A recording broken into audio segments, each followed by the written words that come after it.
vleermuis deur Aantjie Krog. Dikkie veetjies is laf, dwergies is boring, en Elfie sommer net 'n pot kaf.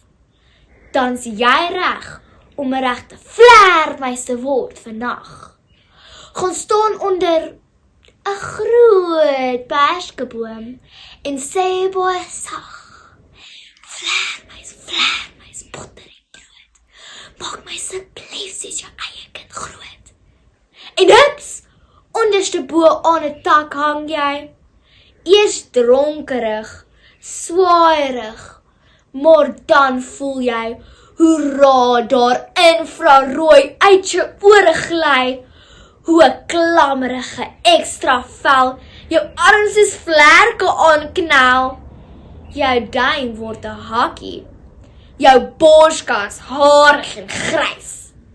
Jy kry ook tandjies wat jy klik-klaks aan die wêreld wys. Dan laat jy los, jy vlieg en verorbor 750 muskiete, terwyl jy geluidloos swiep deur die donker. Jaha, jy's baas van die nag, en by die huis bly almal wonder, waarom is die kind van ons dan nie meer bang vir die donker?